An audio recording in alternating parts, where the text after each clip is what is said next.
Welcome to the Cult of the Clocktower. I am Andrew Nathenson. Every other week, a special guest and I have an in-depth discussion about a character from the game Blood on the Clocktower. Today's character is the Cerenovus, a minion from the Sects and Violets edition, whose ability reads, each night, choose a player and a good character. They are mad they are this character tomorrow, or might be executed.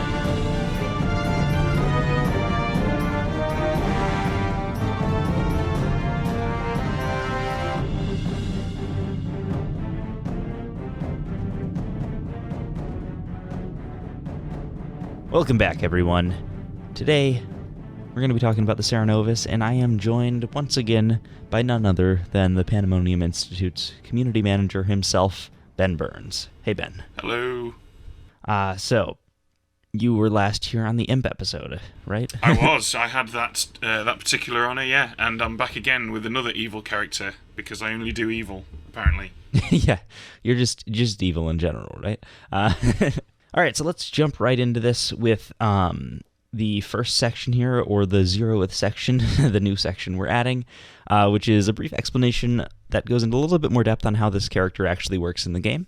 So the Cerenovus each night is going to target a player, and they're also going to choose a character, a good character, and you're going to then put the Cerenovus to sleep. You're going to wake up that player that they targeted, and show them this character targeted you information card, plus the Cerenovus character token, and then show them the character that the Cerenovus selected. I find that this is a character that new players get confused with a little bit at night, because you're not giving them a ton of explicit information about what happened. They kind of have to already know what Cerenovus does.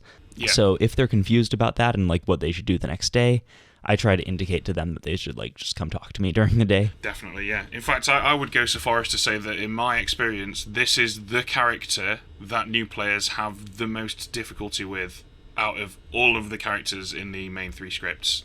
It really is quite a tough one. It's for some people it's a hurdle just to simply understand what is meant by madness and what the character does and why it matters and how it affects things. For slightly more, even really very experienced players will still have trouble understanding the strategies of how to deal with the Cerenovus and how to play as the Cerenovus. And I've had even official storytellers come up to me and say, I still don't really understand the Cerenovus. So it really is a difficult one, this one. Yeah, it is. We should also reiterate what madness is and how it works, because I think that's something that, like you said, a lot of people are very confused about.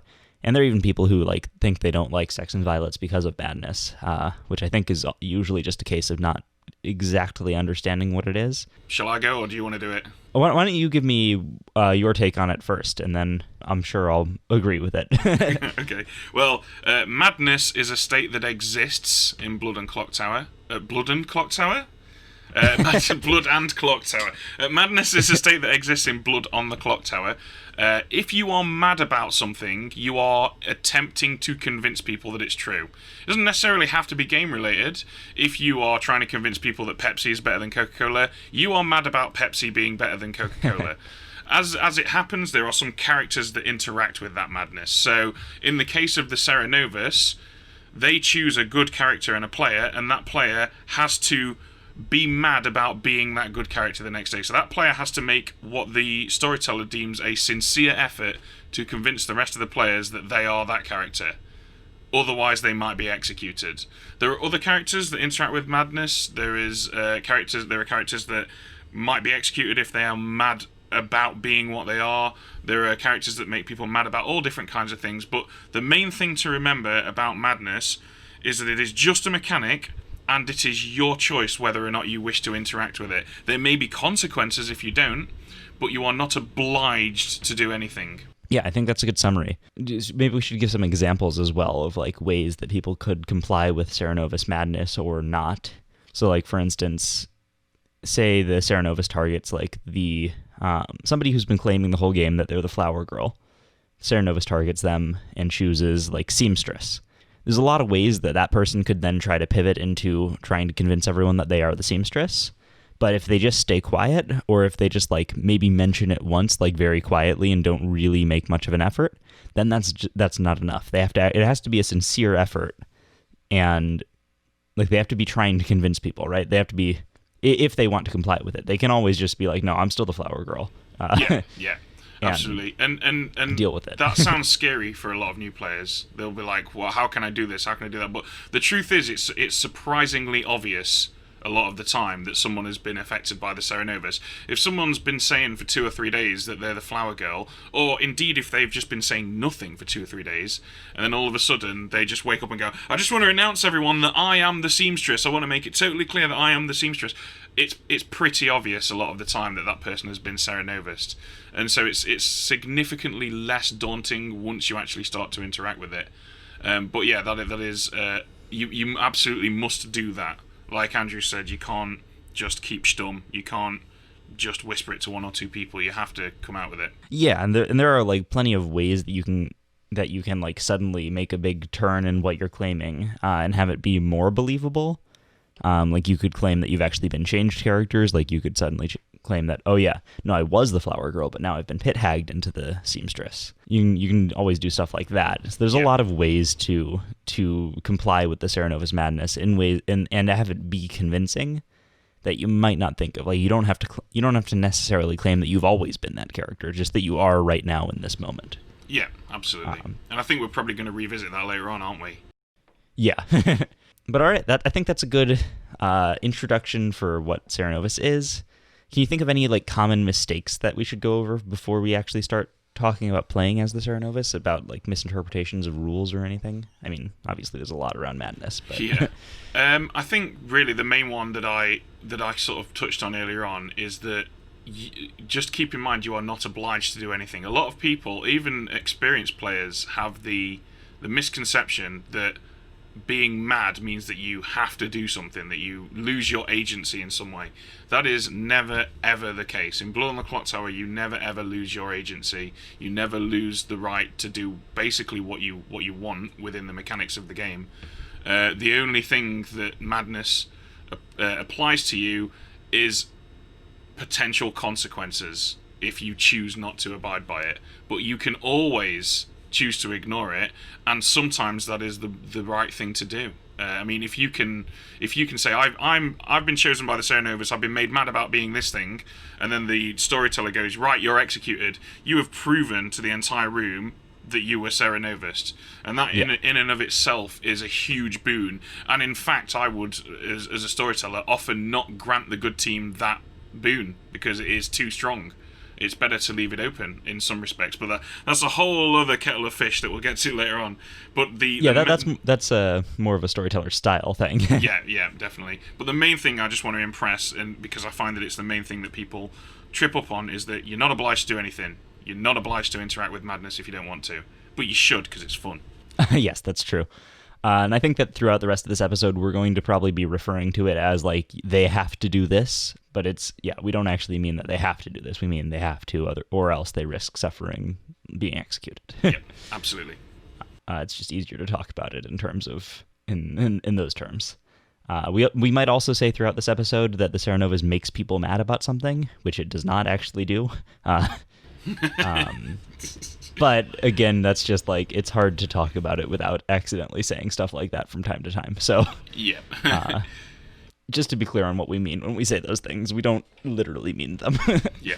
All right, so let's get into talking about playing as the Cerenovus. So I think the first thing to keep in mind when you're playing as the Cerenovus that a lot of people don't necessarily do is that most of the time it's best to target one person over and over again for an extended period of time. Not necessarily always the case, but I think that in general that's kind of a good default strategy because that way they're never going to have a break from being targeted by you where they can tell everyone about your existence without any consequences. Yeah, it's definitely, I would say, the most sensible and most obvious strategy. Because if you're lucky enough to get a power roll, if you're lucky enough to snag a dreamer or a seamstress or a savant or something like that, and make them mad about especially about being something that doesn't get information, then you've effectively shut them down until such a time as they are no longer mad. So you basically get to control the flow of their info. Unfortunately, you're unlikely to know whether or not you've actually done that because you're making them mad about something, but it's still a pretty good strategy, and it's the one that I say most Cerenovuses do for the first time. But it's certainly not the only strategy. I think you'll agree. Yeah, no, yeah, there's plenty of things you can do. And that does have its own risks as well. Like, if you get executed and that person suddenly stops being targeted by you, they're going to suspect it. Yeah, absolutely.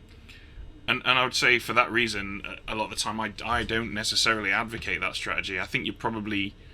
I would prefer to switch targets regularly, simply because it then leaves you open to poisoning the well of information, to sowing confusion and discord. If you are executed, one of your minions can then claim to be Cerenovus to cover for you. And in a way, I think there is a degree of risk involved in switching targets, but it's actually probably in the long run, if you can pull it off, the better strategy, I would say. But I imagine you might disagree with me on that. Well, I think it depends on how the game is just going overall. Like, if you're able to consistently target people who haven't already made strong claims, then it's not going to be obvious that they're being targeted by you. But if everybody kind of comes out right away, then with everyone switching up their claims, but also knowing that there's a Cerenovus in the game, I feel like it'll not be that effective to switch up a lot. Yeah, I would agree with that. So it really kind of depends on just having a lot of good players who aren't strongly claiming something right away, which, depending on your group, it might be the case that everyone kind of just does claim right away in Sects and Violets, but... Probably not, I would say. Yeah, but probably not. Yeah, so I think that it's totally fine as a default to just choose one person for an extended period of time. Yeah. I mean, I suppose really, as with almost everything that you are ever going to discuss on this podcast, a bit of column A and a bit of column B is usually the way that your game will go, right? You'll probably think, okay, well, I'll just arbitrarily poison this person because I think they're a good player, or because, I don't know, I don't like the way they smell, or something like that.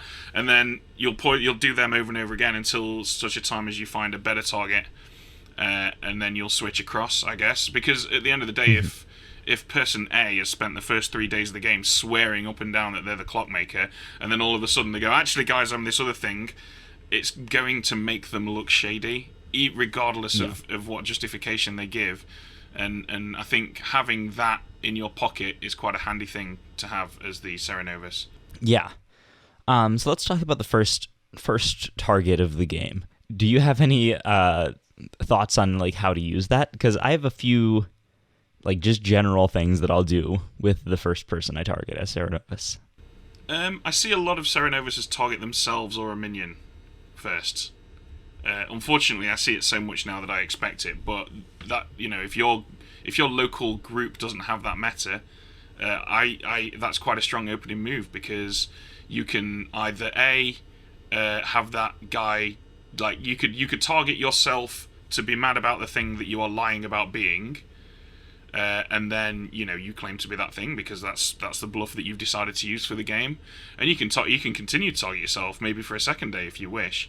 And then once you start targeting other people and they start acting strange, inevitably at some point they will then say, hey, I was Cerenovus. And the question will arise, well, who was Cerenovus for the first 2 days? Does anybody here want to claim that they were Cerenovus night 1 or night 2? And when nobody says anything, it's just going to it's going to confuse the good team. It's going to make people look like liars. So it's really not a bad opening move, and it's probably the one that I see most often. It does also allow you to switch up your bluff.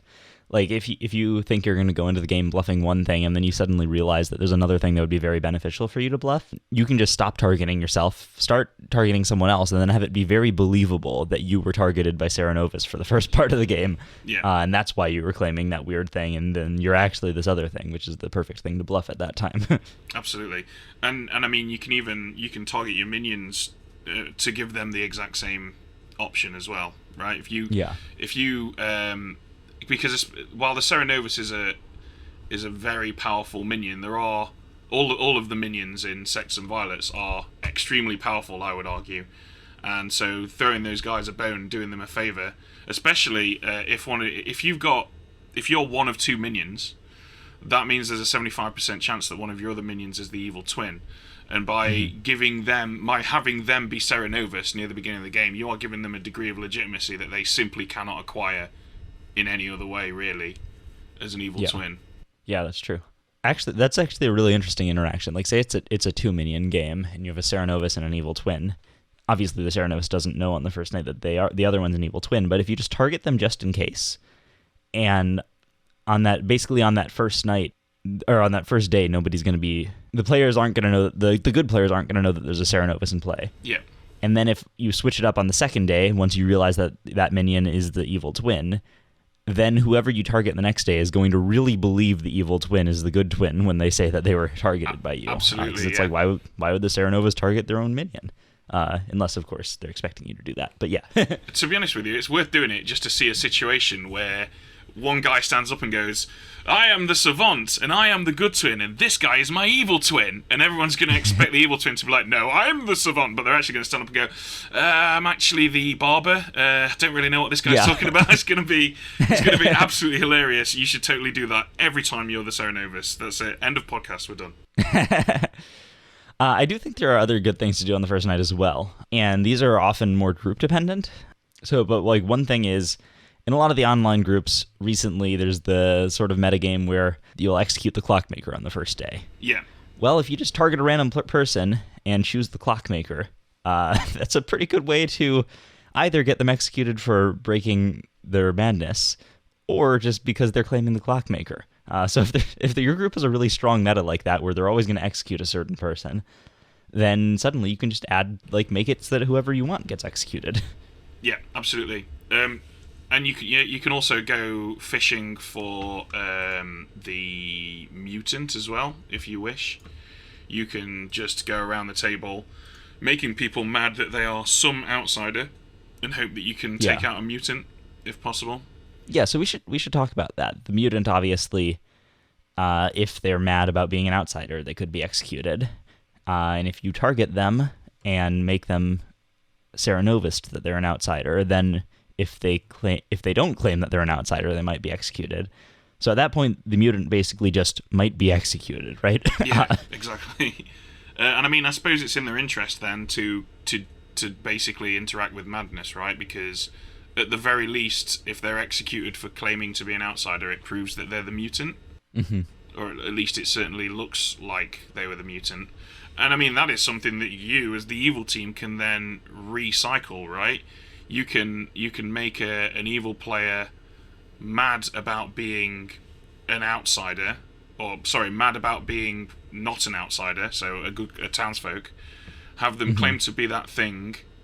Hang on a minute, I'm getting myself turned around. Have them claim to be an outsider, and then make them look like they're the mutant, which is kind of the reverse of what we've just been discussing. Yeah, I think that actually that's a fairly common play I've seen, is that eventually once a minion decides that it's like, okay, it's time for me to, it's okay for me to die at this point, if they can get targeted by Cerenovus and then pretend that they're the mutant, that can be a really strong way to do that. Yeah, absolutely. But yeah, about the mutant, do you have I guess this is more of a storyteller thing, but it's worth keeping in mind as the Cerenovus about what you expect your storyteller to do, and you might actually want to talk to them about it. You might want to know what they would do to the mutant who is in that position where they die either way, or they might be executed either way. Do you usually kill that mutant or leave them alive? That's a difficult one, because it really, the way on a case-by-case basis, most of the decisions I make as a storyteller are to maintain a 50-50 balance of power whenever possible. I'd say that in the early game, you're probably less likely to execute the mutant because it proves them as the mutant. Mm-hmm. In the late game, you're perhaps more inclined to do it because it proves them as the mutant. And really, I think that's what it boils down to. You're not really... unless you're in a situation where the number of lives on either side matter, which I would say in Blood on the Clocktower, when it comes to social deduction games, it is quite rare for that to be the case. It's generally not a game about the conservation of lives, is it? It's a game about the flow of information. But so if you don't have that concern in the bag, then really the decision to execute a mutant is the decision of whether or not to reveal to the room that they are the mutant, or to at least soft confirm them as the mutant. And so when you think about it in that regard, in the early game, you don't want that kind of confirmation most of the time. In the late game, you might need to throw the good team a bone or two. They might be struggling, but in the early game, the good team are always winning, right? As a general rule, they start off winning the game, and evil have to claw it back. And so, sorry, that's a very. I really took the scenic route to that answer, but yeah, that's generally how I would puzzle it out. Yeah, I do feel like there is still like a consequence to executing mutant, because you do lose that day of executions, which is a pretty big deal for the good team.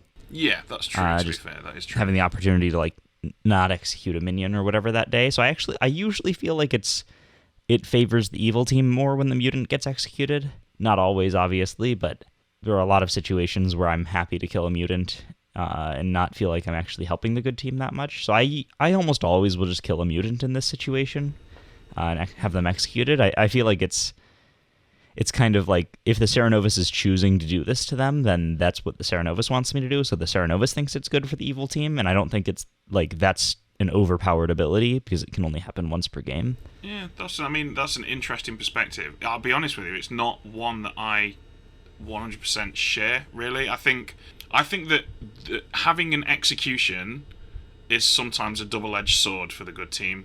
I mean, it's they execute someone. I would not say that even half of the time it's a good decision in Sects and Violets. They usually will execute poorly because they have to fumble around for the right people. I think that when a mutant dies because they claim to be an outsider, the good team always gets something from it. Always. There is always an advantage to the good team in some regard when that happens, whereas there isn't necessarily always an advantage to the evil team. It doesn't really matter a great deal. They've not taken out a really powerful character by having the mutant executed. They've not really taken out a key player, and the good team are always going to have the opportunity to execute the next day. So I would actually disagree with you there, I think, but I can understand why you would feel that way and why some people might disagree with my disagreement. Yeah, no, that's interesting. I do think I disagree to a pretty large extent there. I think that might just be that my general play style is to be very execution happy and like try to execute people at all opportunities, just like taking that shot over and over again. It is a lot of fun. I can't really follow you there. Yeah, so I don't know. Maybe I overvalue the execution specifically in Sects and Violets as the edition where you can gather more info. It might be better to just keep players alive. So I think I could see that perspective as well, but I'm not convinced of it yet. All right, what are other good targets to use the Cerenovus ability? So we've covered the mutant, which may or may not be. You can kind of, like I said, talk to your storyteller to ask what they'd do, and then you can make a better informed decision. Because they'll probably let you know. Yeah, I think there's the two main other sources of people saying I am no longer this thing, I am now this thing, are the pit hag and the barber, right? So if you've got either or both of those in the game, you as the Cerenovus, then you're basically running interference, right? You can basically target whoever you want. Those people are going to be saying I'm now this thing. Some people are going to assume that's a barber. Some people are going to assume it's a pit hag. It's in the interest of a lot of good players to claim that, to say I was barber swapped or I was altered by the pit hag or something like that, and that's just going to throw more confusion out there. So I think that's probably one of the other stronger interactions that the Cerenovus has. It's also good for framing people and stuff like that as well. Yeah, you can basically make it that there's just a lot of confusion about who is what character. I find that a lot of the time, if there's a lot of people who have been Cerenovused into different things, it gets hard to keep track of like what's your actual claim. Like you claim that you've been Cerenovused at some point, but what are you actually now? And just adding that confusion to the game is useful. Yeah, that's doubly true in-person games as well, because we've been playing a lot online through lockdown, right? And it's much easier to keep track of things online. You have the resources to do it. You have the awesome GitHub tool. You can pull up a notepad on Windows or whatever the Mac equivalent of that is, and keep track of things. But when you're playing in person, you can't really do that so easily. You can't. I mean, I've seen people carry notepads around, but it's not a great idea because it means that literally anyone can look over your shoulder and see what you've written. So, and then you have to use a notepad every time you play, otherwise it's going to be obvious when you're evil. So I think really, doubly so for in-person games, doing that is very, very effective. The other thing you can do related to the Barber and Pit Hag is cover for some swap, like in a very direct way where you coordinate before the swap happens. So if the Pit Hag changes someone to a different character, like say an outsider or something, you can Cerenovus them into still being mad about whatever they were previously. Yes. To make it so that you've stopped them from getting information, but they can't tell anyone else that has happened, and they have to like make up bogus information, which might be more believed because the previous information seemed good. Yeah, definitely. And I think that's a theme running through the minions in Sects and Violets. They're extremely powerful minions. They're even more powerful if they coordinate with one another. Yeah. You can do similar, you can, to a certain degree. We've already talked about how you can interact with the evil twin. The witch is an option as well, because you can basically say to the witch, can you please curse this person? I'm going to Cerenovus them about something. I'll Cerenovus them into something that is not useful, and then we'll push for them to nominate themselves. So although that would probably make you look a bit shady, but there are options for the Cerenovus to be a tool in the hands of every other minion. Yeah, exactly. We actually talked about that a bit more on the Barber episode, which you haven't listened to, Ben, but the listener probably has at this point, because it should be out before this one. So if you want to listen to more where we go into a bit more detail actually about using the Cerenovus to cover up a Barber swap, you can listen to the Barber episode. Let's see, other good targets. I really like targeting townsfolk who are far away from the Nodashi, because in a Nodashi game, tracking down the Nodashi can often be pretty easy if you aren't messing with the info that much. So I like to target the townsfolk who are far away from the Nodashi, and then just like make it so that if it's harder to tell if they're getting good information just because they give out their good information less often. Yeah. Just for the clarity of anyone listening, the Nodashi is a demon which poisons its neighbouring townsfolk. Yeah, exactly. So you've got the poison over there. You can sow confusion over the other side of the room, and basically make sure that that poisoning is not really discovered. Yeah. Alternatively, I guess you could also target the players who are being poisoned by the Nodashi, which is kind of doubling down on the like making them give misinformation, but it still obfuscates the source of the misinformation, so they might not be able to tell that they're poisoned, especially if they get executed to your ability. So like if they like spend a day or two like claiming whatever you've Cerenovused them into being, or into claiming, and then they get executed, they don't really have time to get their other information out there for everyone to realize they're poisoned. Absolutely, yeah. And the other side of that is if you use the I am going to Cerenovus this person every day strategy, what's going to happen with those guys is eventually if you get executed, or if you choose to move on to another player, they are then going to finally have this treasure trove of information to bring to the table, and it's all going to be poisoned rubbish info, and they're going to drop this big bomb, and everyone's going to suddenly change the way they think based on rubbish info.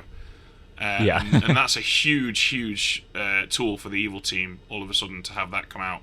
Yeah, and it's definitely important to try to, like, I feel like if there's a Nodashi in the game, doing something to protect them is usually the best idea.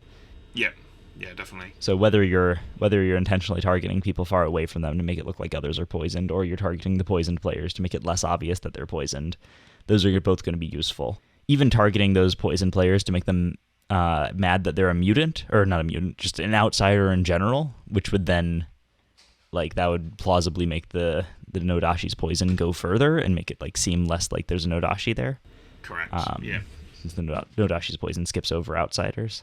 What do you think about targeting dead players? That's an interesting one. They still are affected by your ability, which is also, actually, that's a misconception that some people have that might come up and is useful to know about. I feel like that's something I haven't really done that much, but I think it is a good idea, because often dead players are like, oh, okay, they're dead, we can trust them.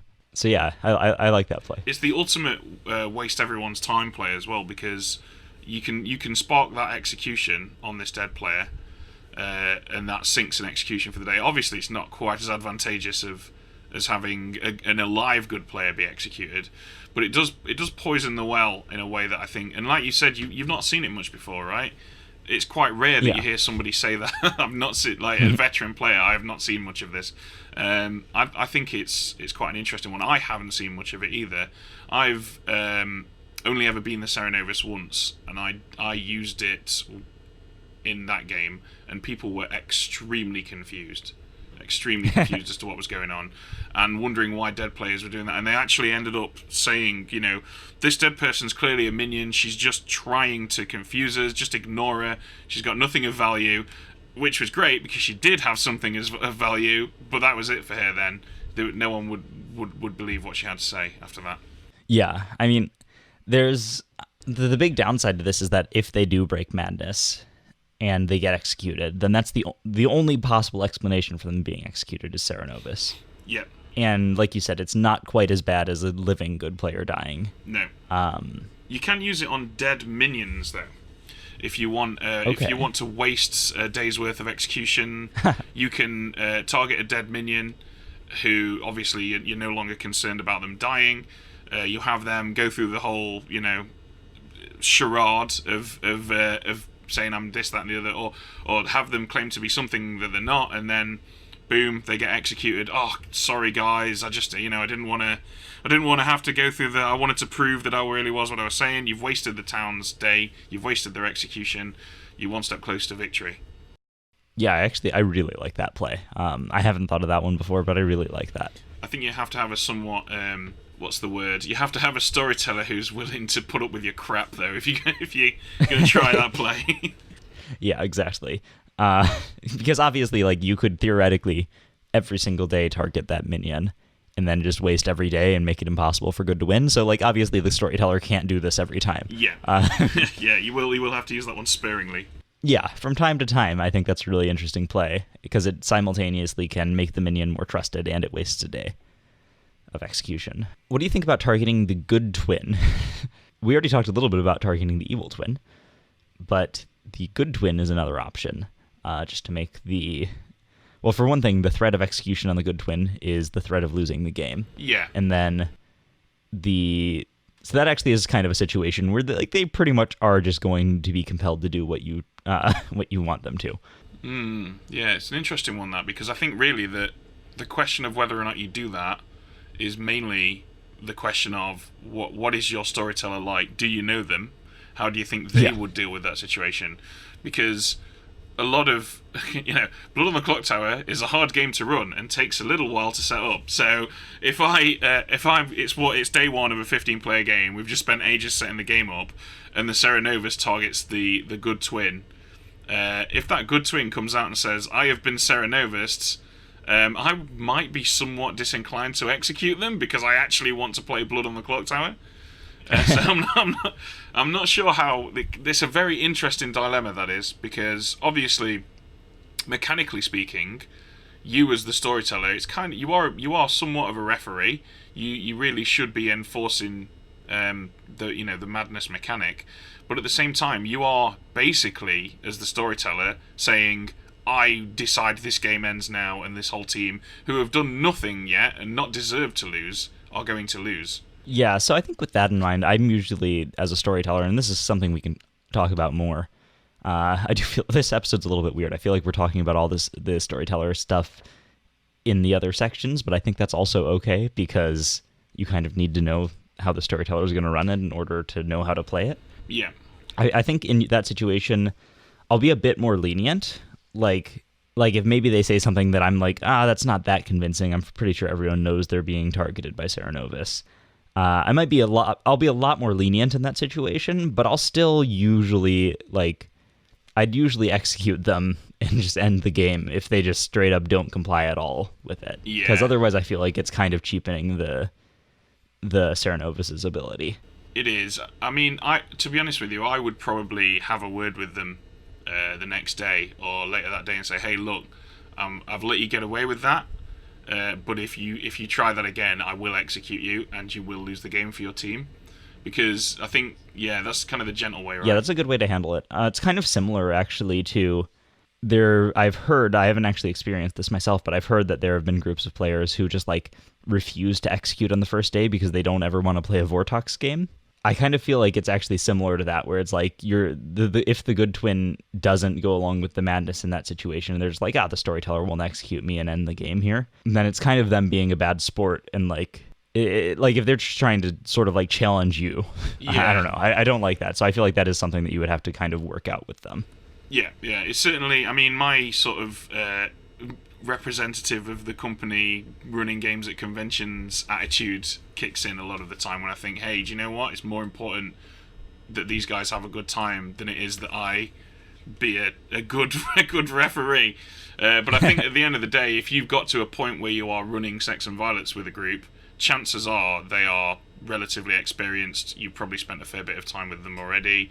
You've probably filtered out the douchebags, and you'll probably never get to this point, really, will you? But yeah, it's an interesting one, that is, actually. Yeah, like, if it's a new player, then don't be too hard on them if they don't understand what the Cerenovus ability is. But if it's an experienced player and they're just doing it intentionally to challenge you to execute them, then that's more of a problem. Challenge accepted. Game over. Yeah. All right. What other targets do we have?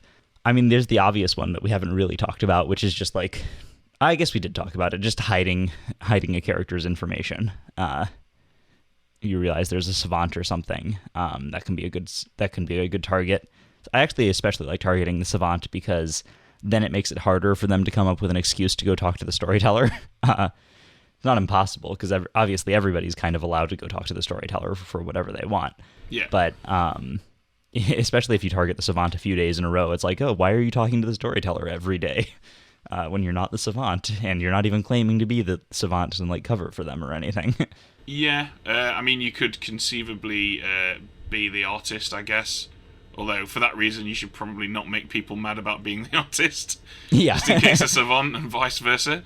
But yeah, I mean, the savant it's an interesting one. I can't. So I suppose as an evil player, you would be keeping your eye on who visits the storyteller, right?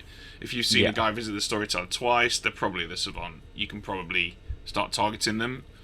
But at the same time, I think it's perhaps even better to target somebody and make them, if you know there's a savant in play, target somebody else and make them the savant repeatedly.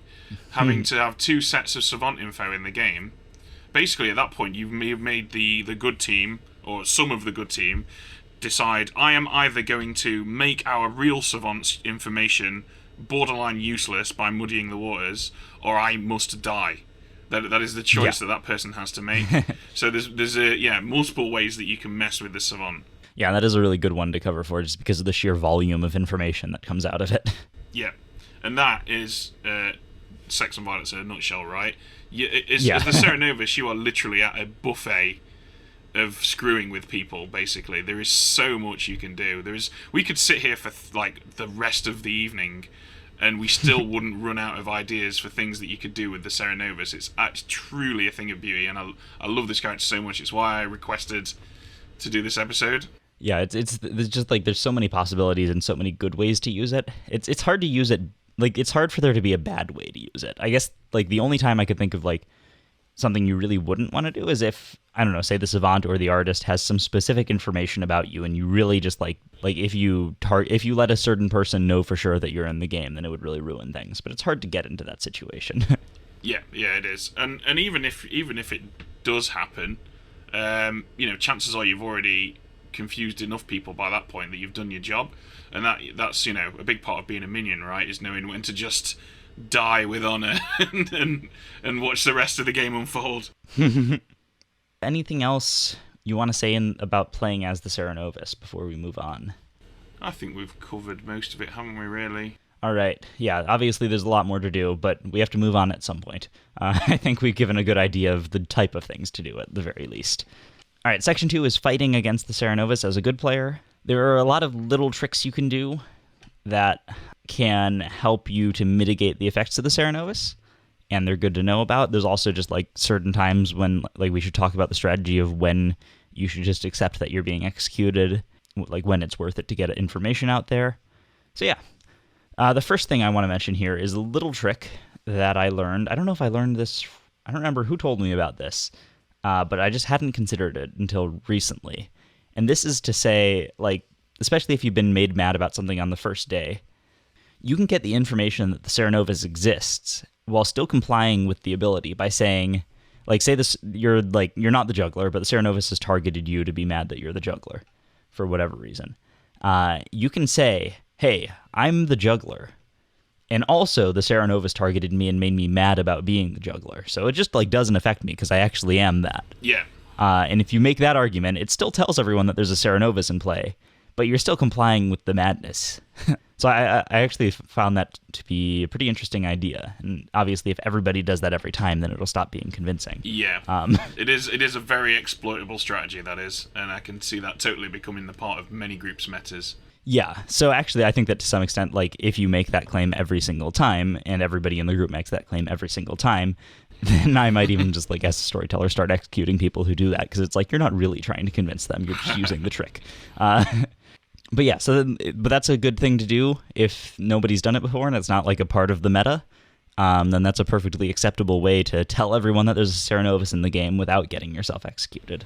And you can also kind of do a softer version of that. You could get straight away at the beginning of day one, you could just wake up and go, hey guys, I'm just going to immediately claim juggler. I juggle that there is a Cerenovus in the game. I don't know why, I've just got a really strong suspicion that there's a Cerenovus in the game. Wait, that's not a juggler information. Well, no, because you say, I juggle that there is a Cerenovus. Or, sorry, I juggle that this guy is a Cerenovus. I don't know why, but I've just got a strong suspicion that he might be the Cerenovus, or that we've at least got one. And you've complied 100% there with it, but you've hinted, is the point I'm trying to get, is that you've hinted that you know there's a certain... People are going to hear that, and hopefully some of them will pick up on it, and hopefully they'll go away in their private conversations and be like, hey, that guy, I think, was clearly, Cerenovus. Yeah, and the thing is to not be too... Like, if you're like, oh, I think there's a Cerenovus in the game, wink, wink, then that's probably grounds for execution. But you can certainly do that in a way that hints to everyone without... You're always kind of trying to balance it, right? Like, you have to be convincing enough and be making a sincere enough effort that you don't get executed. Yeah, but definitely. If you can find some wiggle room in there, it's totally okay. And there are a lot of characters where you can do something like that. You can get your information out without breaking madness. So if, for example, you're the dreamer and you've been made mad that you're the savant, you can totally say, hey guys, I'm the savant, I've just visited the storyteller, and they've told me that this guy here is either this or this. And you've got your info out right there. No one can disagree that that's not something that a savant could legitimately be told. Although it's obviously very unlikely that a storyteller would be that unimaginative. But yeah, you've totally got your info out right there. It doesn't really matter that people have heard that you're the wrong character. The important thing is that you've given them the relevant info. Yeah, and there's a lot of like subtle ways you can do that. So it's harder to come up with the things where you can just get like your exact information out there. But you can often at least contribute what you think about the game. So, like, if you think you're the flower girl and you have information that, like, one of a few people is the demon, and everyone's trying to, like, decide who of those people to execute, or one of a few people to execute, one of them you strongly suspect is the demon because of your information, then whatever you're mad about, you can try to use that character's information to, like, make up a reason that the group should do what you want. Yeah.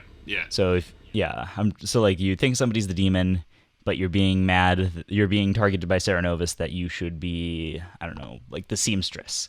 You can say, well, I checked them against this other person who we thought was good, and they're different alignments, so that's a good reason to execute them. Yeah, absolutely. And to be honest, most characters, most townsfolk at least, have some route to get into that point, right? We could probably go through most of these characters and talk about how a good 4 or 5 of the other characters can get that character's info out there through the scope of their ability. Yeah, I mean, the Savant's always a good fallback. Yeah. Since that is actually... That's something that the Cerenovus will, like you were saying, it's a good thing for them to target people to make them mad about being. It's also one of the easier characters to bluff as and still get information out there. How would you allow somebody to literally just use the pit hag excuse all the time? Like, I was pit hagged into this last night, now I'm this, but here's all the information that I have got as my previous character that I no longer am. And oh, what's that? Oops, there's an extra night of information in there. Well, better not hope that I'm lying. Like how Well, if they give an extra night of information, I would not allow that. But in general, I think that them claiming that if you claim that you were pit hagged into whatever you're being mad about, I think that's totally fine, because that's still causing a lot of confusion. Especially if they continue to target you, then like that you can only use that once. It's not like you can say, "Oh, I was pit hagged again into being this thing."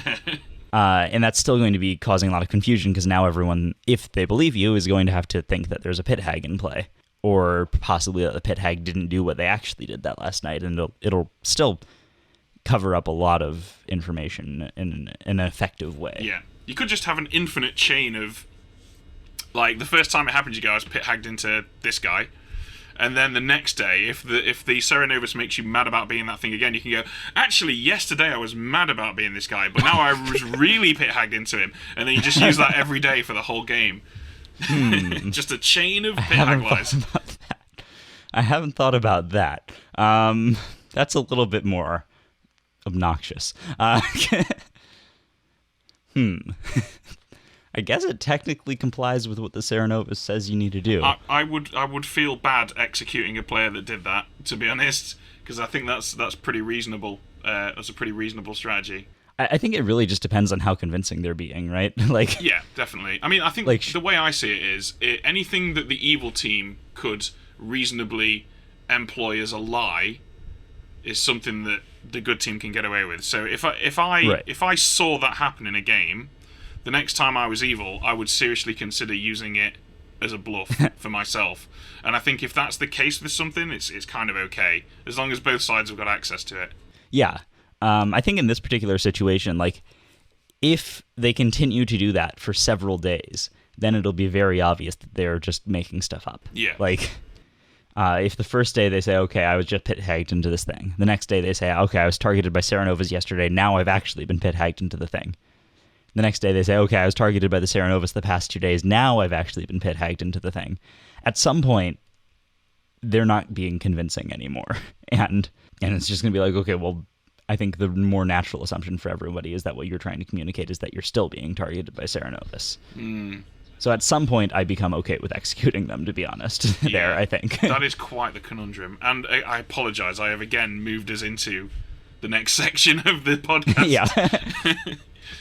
Perhaps this is a reason why people think they don't like Madness, but I think that as long as you're really thinking about it in terms of, like, are they actually making a sincere effort to convince people, that's going to be the best lens for judging when to make the call and when to execute them. Yeah, and I think ultimately the Cerenovus is a high level, well, not a high level, a complex character in a complicated script. Some might argue the most advanced script, and ultimately you have to have a talented storyteller, I think, to get the most out of Madness as a mechanic, and particularly the Cerenovus. All right, let's talk about other things you can do as a good player to fight the Cerenovus. When are times you would be happy to just be executed and get your info out there?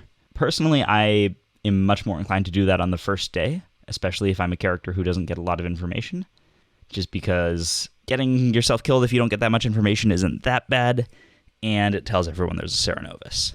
So I feel like I'm most likely to break Madness on the first day, because that's when I feel it's the least impactful. Yeah. And often you're looking for an execution target anyway on that first day. Yeah. I mean, I think the standard rules apply, right? Which we all learn from Trouble Brewing. If you're a Night 1 info character and you've already got your info, it's cool. Let's let everyone know there's a Cerenovus. If you're a once per game info roll and you've already used your ability, that's cool. Let's let everyone know there's a Cerenovus. If you feel like you might be poisoned, or you feel like you're not really contributing much, or you're the Snake Charmer and are terrified, then feel free to get yourself murked. But yeah, I think once there comes a point in a Cerenovus game where everybody is on board with the idea that we have a Cerenovus, and when that happens, I would almost say it then switches, and you're not really gaining anything by getting yourself killed. All you're really doing is making yourself seem a bit legit. And at that point, maybe it's time to just play along. Yeah, and like there are certainly situations where your information is so important that you still should do that. Yeah. But it's a lot rarer. Yeah, and I think a lot of the time, if you've got a decent Cerenovus, they're going to pick characters that are going to feel obliged to play along, right? They're not going to pick the guy who's claimed to be the clockmaker for the first 3 days. That's just a waste of their ability, really, in many respects. Yeah, in general, and also the later in the game, of course, I think the more important executions become. So just as the game goes on, you're going to want to tend towards complying with the madness. Yeah. Yeah, I think that's a pretty good summary of that. What are your thoughts on breaking madness at night? This is something that's come up a few times, and it's explicitly addressed in the rules, is that if somebody breaks madness at night, it's within the storyteller's right to execute them at night, which doesn't use up the execution for the day. So I think that some people will look at that and say, like, okay, well, if I don't mind dying, I might as well do it at a time when it won't cause us to waste a day of execution. What do you think of that strategy? I think that in that instant, the good player gains most of the or all of the advantages of being executed via Cerenovus without really any of the disadvantages. So I would only employ that strategy if I am a character who's already spent all their abilities, and B, think that good are really, really losing, because again, I would be thinking, is my storyteller going to allow this? If they are, then we must be having a really bad game. So I guess you could you could try and do that as almost to get some general information, and I don't mean general information as in the default information. I mean literally the character, the general, who each night is woken up and told how how well the storyteller thinks the good team are doing, or who is winning and losing. I suppose you could actually use that as a kind of a yardstick for that sort of thing. Yeah. But generally speaking, I don't think it's such a great play most of the time. Yeah, most of the time you're not going to get executed at night, right? No, I don't think a storyteller's got enough on their hands as it is without having to muck around executing people in the night. So I think 9 times out of 10 you're just going to make yourself sound like a liar. Yeah, and I think it's also usually going to be the case that the storyteller can still execute you during the day, because if you've broken madness at night, it's going to be really hard to convince anyone of anything the next day. Like, if you say during the night, okay, well, I've been targeted by the Cerenovus, I'm still this thing, and then the next day you haven't been executed, so you decide to comply with the madness, you're not, at that point, again, making a sincere effort. So I feel like it's still within the storyteller's right to execute you during that day. Yeah, that's right. And that's actually a very good point. I hadn't thought about that. If your storyteller decides not to execute you, it's a huge risk that you're taking, I think, by doing that. A huge risk. I don't think it's worth it. And like you said, sometimes they'll allow it. They'll execute you during the night. If they do, that probably means that good is losing pretty badly. Yeah. In which case, you are now dead, and good is losing a little bit more. So exactly. It's just like, a lose-lose. Now I know that we're losing more. There's also, you can wait until after an execution to break madness, so that you get executed for a second time during the day without wasting the day's execution. Yeah. Once again, the storyteller could just wait and execute you the next day, assuming you still get targeted by Cerenovus.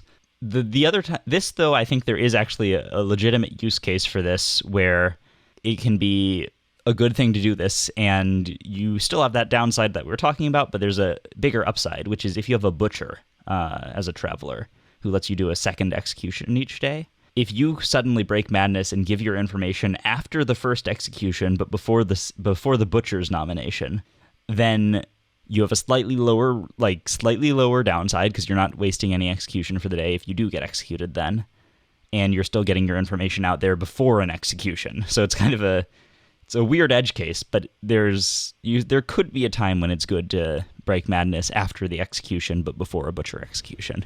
Yeah, that's certainly an option. It's interesting that you brought this up, actually, because obviously I'm British, in case that isn't obvious, and I mostly play with people in Britain, funnily enough, and in the sort of most of the communities that I flitter between, you don't see this happen. Like, it's very rare that you see somebody break madness after execution has been called. That's probably partially my doing, because I have taught every storyteller in the UK more or less how to run Blow on the Clocktower, and I very much do a sort of such and such has been executed, everyone go to sleep, and there's a degree of finality to it.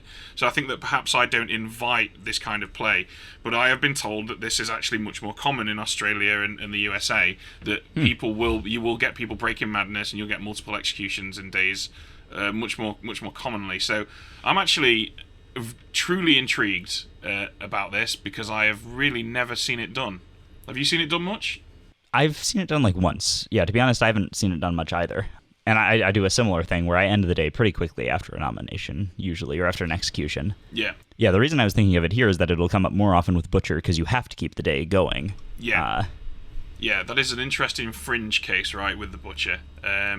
What I'd be intrigued to know is, like, so you've seen it once. I don't think I've ever seen it happen.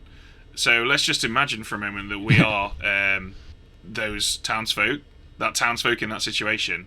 Do we think that that's useful? I suppose it depends really on who you've just executed, right?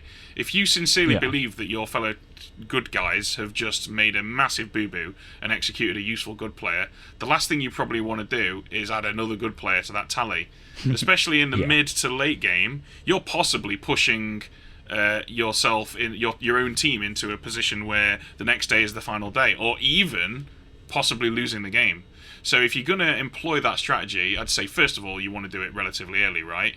Much like many of the strategies we've discussed. Secondly, I think you're only really going to want to employ it if you feel like you're getting a twofer. If you think, yeah, I'm pretty confident we've just executed an evil player, let's add some more useful stuff to that. I'll get myself killed to prove that I've been Cerenovus. There is also, I guess technically, if you've just executed and killed the Cerenovus, you now can't be punished for breaking madness. Yeah, that is a good so one. You can kind of like do a really, really loose test of that. I think it would only be if most of the town agreed that you just killed the Cerenovus. Because if you're just sat there personally suspecting that was the Cerenovus, and you're actually right, and you come out and say, "Hey guys, I've been Cerenovus, but I think we've just killed the Cerenovus, so I can tell you all now," and then you don't die, the skeptical town are going to be like, "Yeah, sure, totally, that's totally what just happened." So yeah, I think you're sure you're proving that that's the Cerenovus. Yeah. For most of the strategies we've discussed for the good team, I think this one is probably one of the riskier ones, although I would love to see it more often, but then I'm a forever GM, so I don't get to play too often, and I like chaotic things happening. I think if you are actually on the good team, you should probably shy away from this one. Yeah, it's like having 2 executions in a day. It's pretty bad. Yeah, it's pretty bad. Two good one of them guaranteed to be good. Yeah. That's actually something we should talk about as the storyteller section as well, making sure that as soon as the Cerenovus is dead, you no longer can execute somebody for madness. I guess this is the only situation where that really comes up, but like I can imagine a new storyteller or somebody who hasn't ever experienced this situation before, like probably almost everybody, forgetting that they've just killed the Cerenovus. Yeah, I think even an experienced storyteller might make that error. I could certainly see myself making that error from time to time. There's a lot going on. There is a hell of a lot going on in Sects and Violets. One last thing I think in the section about fighting against the Cerenovus is that when you're a player who hasn't been targeted by the Cerenovus, but you suspect that somebody else has been, pushing them to like say that they've been targeted by the Cerenovus isn't going to help you really most of the time. No, that's not a sensible thing to do at all, because the reason to get somebody executed, but via Cerenovus madness, is to prove that they have been Cerenovus. If you already suspect that's the case, really, you're getting the death you're getting the death, but you've already got the confirmation, right? Yeah. So it's a lose, really, I'd say, in most situations. Yeah, so if you suspect that, then you might want to spread it around to the other players that you think, oh, I think this person's been targeted by Cerenovus, so that's why, like use that in your own personal reasoning for why the game is going the way it is and why people are saying the things they are. But don't expect that player, but don't push them, because then you're just risking getting them executed for something you already know, like you're saying. Yeah, absolutely.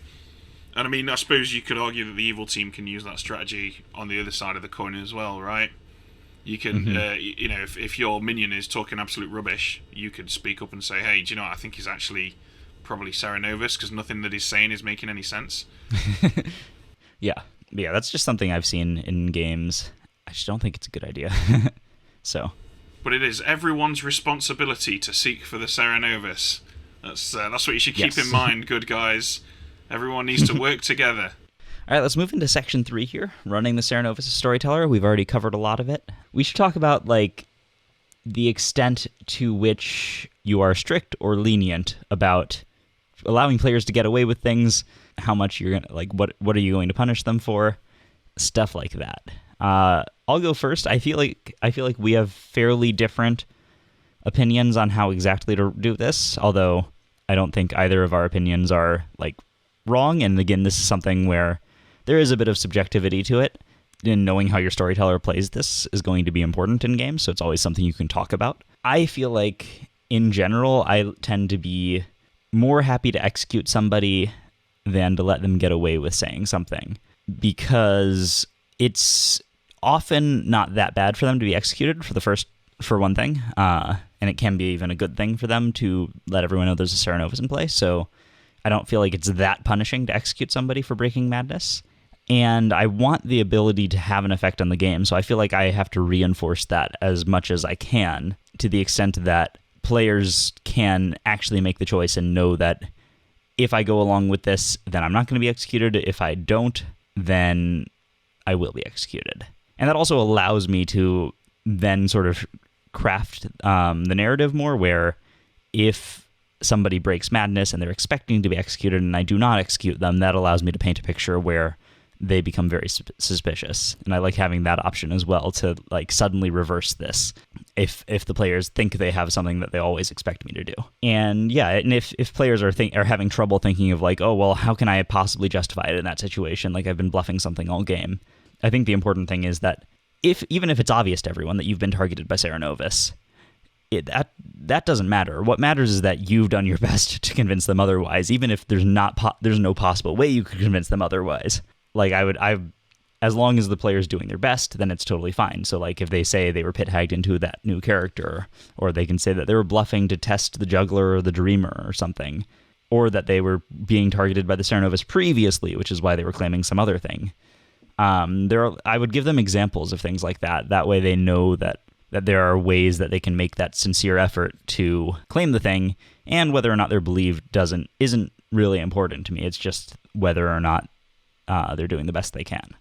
It's an interesting one. I think that this dilemma is a two-pronged thing. So, first of all, how strict are you going to be? Probably you're going to need to consider the experience level of your players. I'm fortunate enough to have introduced thousands of people to Blood on the Clocktower at conventions, at sort of people have invited me to come to their workplace and run it for like team building events and stuff like that. So I've introduced a lot of people to Blood on the Clocktower. I've introduced a lot of people to Madness. People will go one of two ways with Madness. They'll either get it instantly and think, wow, that's really cool, that's amazing, or they'll be utterly flummoxed and confused by it. If you've got players who are in the latter camp, then you probably want to err on the side of caution with executing them. Nobody has ever found it fun to not understand something fully and then be punished for not understanding it fully. That's not a fun experience for anyone. Obviously, I'm not suggesting, Andrew, that you're going to be like, no, screw you, idiot, and just, execute them. That's not what I'm saying at all. But yeah, I should clarify that my interpretation there, you can kind of throw all of that out when you're talking about new players who don't understand the mechanic yet. Yeah. So we established the fact that be lenient with newbies, in case that isn't obvious, which I'm sure it probably is, because I bet you're all awesome people when you're listening to this. But be lenient with newbies. Don't necessarily be strict with them. When you get to experienced players, and I think, like you've said, that's the situation that you're talking about. If you got 12 or 15 guys who've played hundreds of games of Blood on the Clocktower, if they break Madness, you know that they are doing it deliberately. There's no question about it. And so then, and you've already kind of touched on this, it becomes a question of meta, right? If I know that Andrew Nathenson always executes when Madness is broken, I will take that into consideration. And it's for that reason that I like to mix it up as much as possible. I like to avoid building metas, and then if they do somehow emerge, I immediately work to subvert them. That's my style, I guess, if you like, as a storyteller. So for that reason, I will sometimes arbitrarily not execute people who are breaking Madness. I will sometimes execute them immediately. I will sometimes completely leave them alone. I will. The one thing that I won't do is establish a formula or a rule. because I like that question mark to be out there. Every single game that has a Cerenovus in it, I want at some point somebody to not be believed that they are being Cerenovus when they are, because that is that's the little gift that you give the Cerenovus as a storyteller when they're in the game. Yeah, that makes sense as well. Yeah, I think it's something that you can kind of develop over time in your own games. Like how players expect you to act. Obviously, if they can always predict you, then that could be a good thing or it could be a bad thing, depending on how you want to play it. I think there is merit to being somewhat predictable, but like actually not be. Like if players think they can predict you, but they actually can't, that's an interesting situation. So yeah, I think that I feel like they're both acceptable things to do. I feel like we're not a million miles away from each other, really, either. I think that perhaps I'm overstating how often I don't execute, and you're maybe making yourself sound a little stricter than you really are. I think that probably 9 times out of 10, if we were to somehow run an identical game of Sects and Violets, we'd probably make the same decisions for most of them, right? Because a lot of the time in that moment, you don't really have you don't have a great deal of choice. Sometimes you've got to do what you need to do to keep things balanced, and most of the time that's a somewhat objective decision, I guess. Yeah, and I think that's also that's something that people will not understand. Like they feel like the storyteller often has a lot of leniency, or a lot of like the rules have a lot of leniency for the storyteller, and there's a lot of wiggle room. But I find that in most situations, if you put 2 experienced storytellers in the same position, they will make the same decision like 90% of the time, even if they have very different philosophies or like they express very different philosophies on how things work. Yeah, absolutely. I think as long as they both have a similar understanding level of the game, they're going to make the same decision most of the time. Yeah, and that's why I always compare storytelling to being a dungeon master, really, because you're there to enforce the rules, but you're also there to make sure that your players have an exciting, narratively driven experience, right? And so, just like you would, most good dungeon masters, if a monster was absolutely pounding their players into the ground, might knock a few hit points off the monster's total, might make his armor class a little lower, might make his club do a bit less damage. You can do that, but you can't change fundamentally how the rules of Dungeons and Dragons function. And really, I think there's a lot of D&D in Blood on the Clocktower, and you're right. I'm glad you brought up the fact that some people feel that the storyteller has too much freedom and power, because you really don't. As a storyteller, you really don't have. Yeah. You must operate within the rules. And I've actually had people say to me, "Oh, you can." I had one guy once who was the chef, and he was really upset when he found out that the recluse was in play, and he was like, "Well, you could have just shown me anything then." And it's like, no, I couldn't. I could have shown you a 0 or 1. 2 things are quite far away from anything, and really that is generally when you do get a bit of a freedom to make a decision as a storyteller, that's really all you get in. You maybe can do 2 things instead of 1. Yeah. Anyway, sorry, I'm totally going off on a tangent there. This isn't about the chef. This is about the Cerenovus. Well, I do feel like it's all related though, because the Cerenovus is one of the characters that sort of thing comes up a lot. In your discussions and in people's opinions about the game. Yeah, definitely. And it is a binary decision, right? That is what you have, to execute or not execute. Those are the 2 things that you have sway over as the storyteller with the Cerenovus. And even within those 2 things, you will mostly feel as though you ought to do one over the other. Mm-hmm. Yeah, exactly. All right, what other special considerations are there as the storyteller, other than just like the decision of whether or not to execute? We've already talked about Breaking Madness at Night. We've already talked about the Mutant. I will mention that the you can get confused easily as far as whether or not a player actually understands what happened, especially a new player. If they are using one of those strategies where they say, "Oh, I got pit-hagged into this thing," it can be hard to tell whether they sincerely think that they got pit-hagged into that thing, or if they are aware that they were just Cerenovus about it and they're using this as their bluff. So I'll often be like, you weren't actually targeted by the pit hag last night. Like I'll find a time to ask them that in private. So as just to make sure. Pull people aside, make sure they understand what's going on. I often like to just say, remember guys, if you're not sure about anything that's going on, if you're confused about what happened last night, if you need to double check that the thing you think is happening is really happening, just take me aside and ask me questions. It's usually a good thing. And then most importantly, you've covered your ass right there.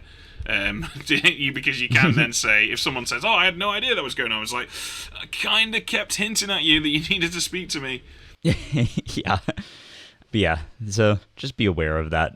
It's very easy to get confused about whether a player is interpreting things right. I mean, for the Cerenovus, you show them like 3 different things at night, so it can be confusing. Yeah, but one of them is the Cerenovus token.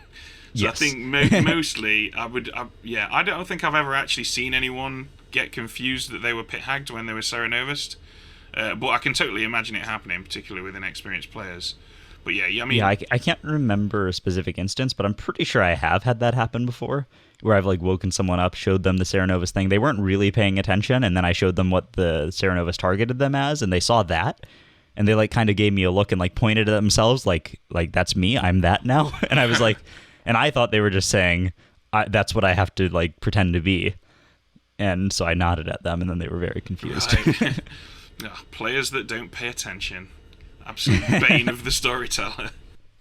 There is one other situation that we haven't brought up, and that is a player breaking madness on the final day. We brought this up kind of with the good twin, where you're basically deciding whether or not they lose at that point. If you are a player, please don't do this.